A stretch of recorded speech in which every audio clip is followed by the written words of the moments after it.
Let's mic बयानबाजी। नमस्कार, आप देख रहे हैं लेट्स माइक बयानबाजी। राजनीति के गलियारों से लेकर सत्ता और विपक्ष के वार पलटवार तक, आइए आपको सुनाते हैं आज के सबसे चर्चित बयान।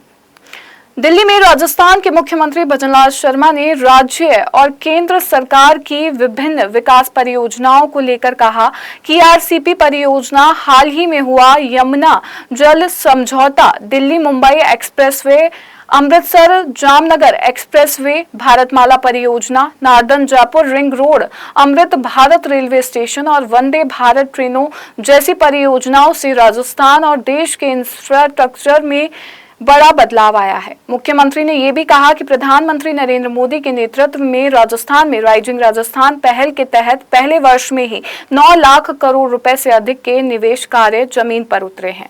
चाहे हमारी ईआरसीपी की योजना हो, चाहे हमारे ये कल जो समझौता हुआ है हमारा यमुना जल का काम हो, या दिल्ली मुंबई एक्सप्रेस हो, अमृतसर जामनगर एक्सप्रेस हो, भारतमाला परियोजना हो, नॉर्दर्न जयपुर रिंग रोड हो, निर्माणाधीन नवीन express way, Amrit Bharat railway station हो, वंदे भारत ट्रेनें हों, रेलवे अधोसंरचना का व्यापक विस्तार हुआ है।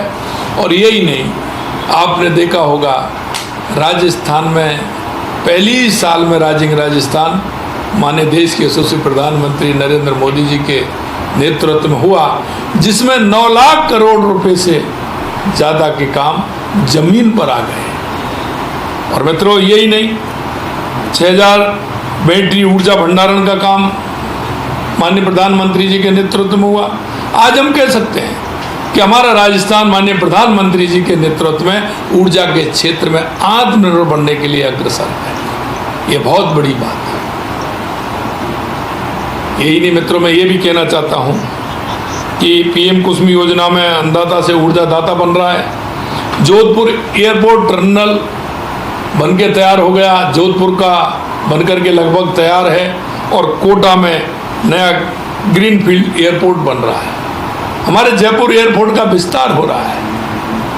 और आप अगर देखेंगे कि 2014 से पहले रेलवे के लिए कितना पैसा केंद्र सरकार से मिलता था, अब उसकी मैं गुना तो क्या बताऊं कि आज उसमें कितना पैसा भारत सरकार हमारे रेलवे के लिए, राजस्थान के लिए दोहरीकरण हो रहा है, नई लाइनें बिछ रही हैं, नए काम चल रहे हैं। मित्रों, ऐतिहासिक काम माननीय प्रधानमंत्री जी ने जो 12 साल में किए हैं, और राजस्थान के अंदर जिस तरह से विकास हो रहा है वो आपके सामने है। अंत में मैं आपसे इतना कहूँगा, पहले राजस्थान चर्चाओं में रहता था पेपर लीक, भ्रष्टाचार, गैंगस्टर,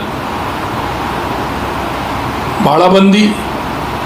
आज राजस्थान चर्चा में रहता है योजनाओं को लेकर। राजस्थान के पूर्व मुख्यमंत्री अशोक गहलोत ने ईआरसीपी को लेकर हुए एमओयू के मुद्दे पर भाजपा सरकार पर तीखा हमला बोला। गहलोत ने आरोप लगाया कि ईआरसीपी जैसी महत्वपूर्ण परियोजना को लेकर सरकार राजनीतिक श्रेय लेने की कोशिश कर रही है, जबकि इस योजना की नींव और प्रयास पहले ही कांग्रेस सरकार के समय किए जा चुके हैं। उन्होंने कहा कि जनता को वास्तविक स्थिति बताना जरूरी है और परियोजना में देरी के लिए जिम्मेदारी तय होना चाहिए। ये ईआरसीपी को बिगाड़ दिया इन्होंने, और साथ में जो यमुना के पानी की बात कर रहे हैं, कोई पानी आने वाला नहीं है। इनको चाहिए दोनों का वाइट पेपर जारी कर, नंबर 1। नंबर 2, एमओयू क्या हुआ है, आपने छिपा के क्यों रखा है? कम से कम मीडिया को दो, मीडिया को दोगे तो पब्लिक को मालूम पड़ेगा भाई इसमें ये कमी है, ये खामी है, या इसमें अच्छी बात है, हम स्वागत करेंगे। ये छिपा के क्यों करें एमओयू, और छिपा के करके फिर आप यात्रा निकाल रहे हो, मीडिया से क्यों छिपा रहे हैं? ये तो पब्लिक डॉक्यूमेंट है, कोई गुप्त समझौते हुए क्या? ये बड़े पहली बार मैं देख रहा हूँ कि कोई एमओयू हुआ है उसको छिपा के रख रहे हैं। लखनऊ में उत्तर प्रदेश सरकार के मंत्री ओम प्रकाश राजभर ने अयोध्या राम मंदिर चंदे में कथित हेराफेरी के मामले पर प्रतिक्रिया देते हुए कहा कि एसआईटी इस पूरे मामले की जांच कर रही है। जांच में जिन लोगों के नाम सामने आ रहे हैं उनसे पूछताछ की जा रही है। राजभर ने संकेत दिया कि जांच प्रक्रिया जारी है और तथ्यों के आधार पर आगे की कार्रवाई की जाएगी। फिलहाल मामले की जांच विशेष जांच दल के स्तर पर चल रही है। एसआईटी जांच कर रही है। एसआईटी जांच में जो लोग पाए जा रहे हैं उनसे पूछताछ की जा रही है। दिल्ली में भारतीय सेना के प्रमुख जनरल उपेंद्र द्विवेदी ने जिम्मेदारी सौंपते हुए जनरल धीरज सेठ की नेतृत्व क्षमता पर भरोसा जताया। जनरल उपेंद्र द्विवेदी ने कहा, आज मैं ये जिम्मेदारी जनरल धीरज सेठ को सौंप रहा हूं। वह एक अनुभवी सैनिक और काबिल लीडर हैं। मुझे पूरा विश्वास है कि उनके नेतृत्व में भारतीय सेना अपनी शानदार परंपराओं, प्रोफेशनलिज्म और संकल्प को बनाए रखते हुए नई ऊंचाइयों को हासिल करेगी। उन्होंने आगे कहा कि आज जब मैं ये जिम्मेदारी सौंप रहा हूं तो मुझे भारतीय सेना के भविष्य पर पूरा भरोसा है। हार्दिक आभार प्रकट करता हूं। आज मैं ये जिम्मेदारी जनरल धीरज सेठ को सौंप रहा हूं। वे एक अनुभवी सैनिक और सक्षम नेतृत्व करता है।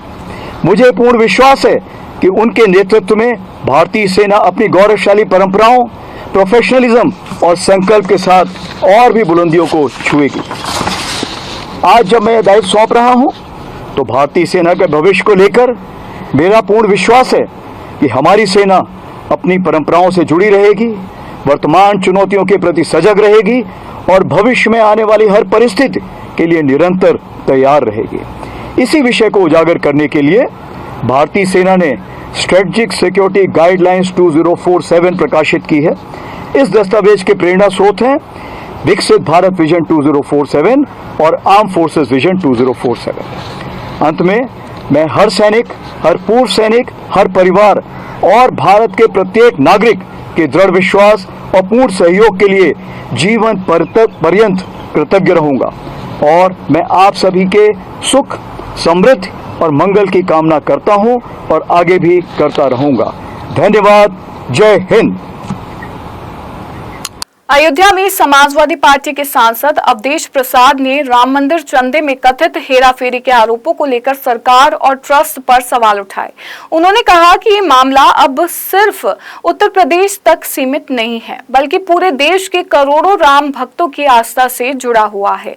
सुप्रीम कोर्ट के निर्देशों के तहत एक स्वतंत्र टीम बनाकर इसकी जांच कराई जानी चाहिए। ये प्रभु श्री राम के मंदिर में चढ़ावा और चंदा, दो मामले हैं।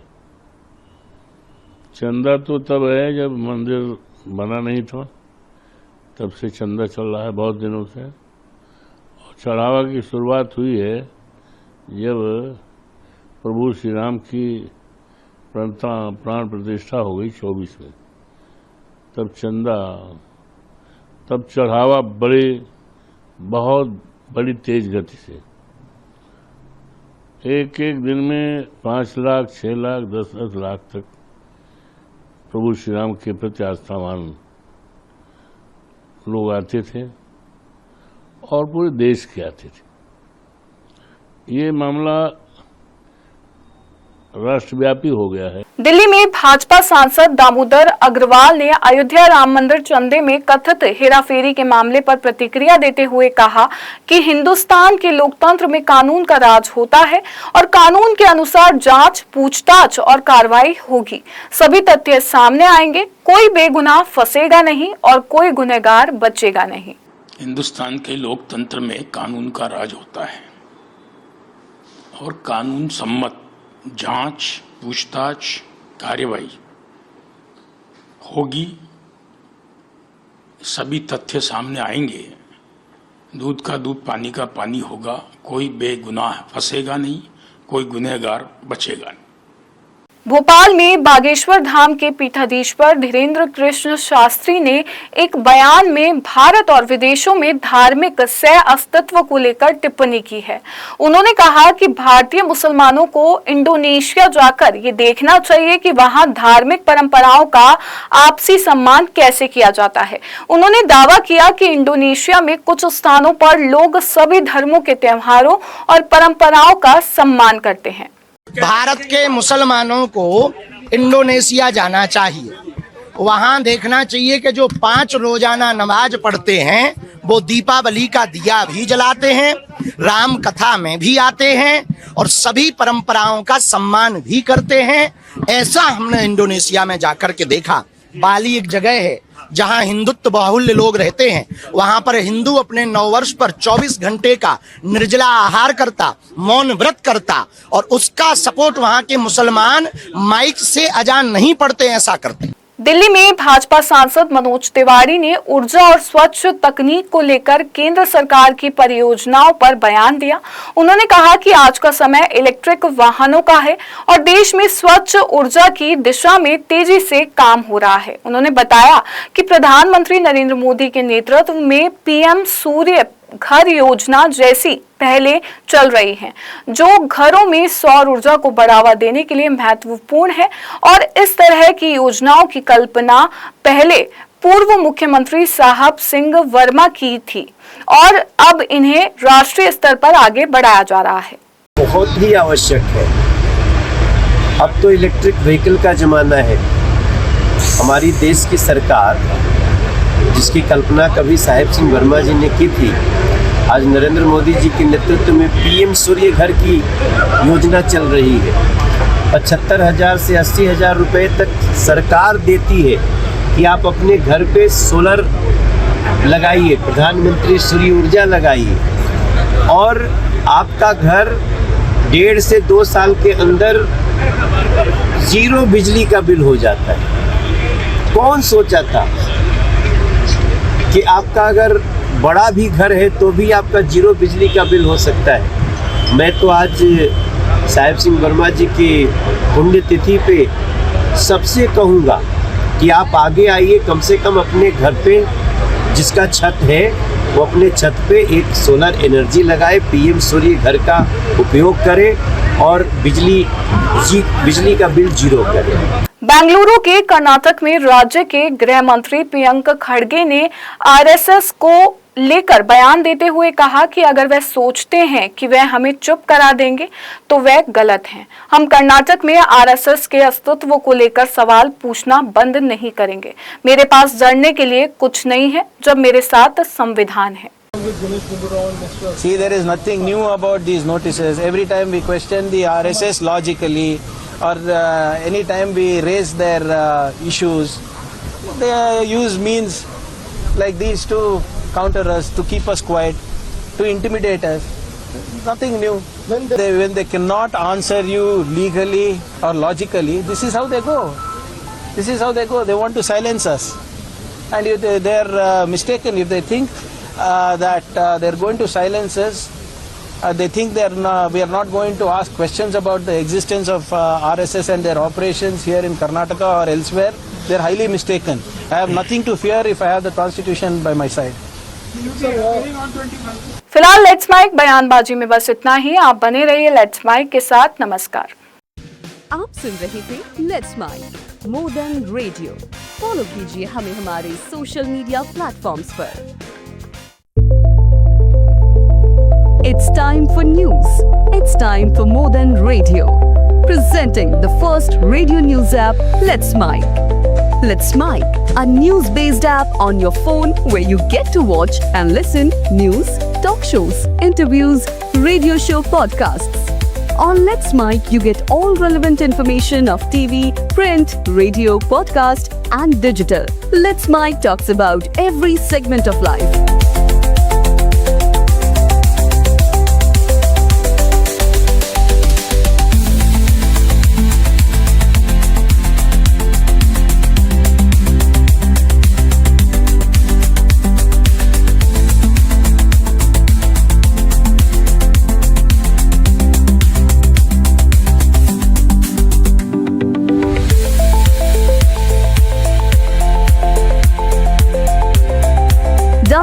app now from Play Store. Available both on Android and iOS mobile phones. Follow us on YouTube, Instagram, Twitter, LinkedIn, Facebook, Telegram, WhatsApp, Snapchat. Let's talk, let's connect, and let's mic.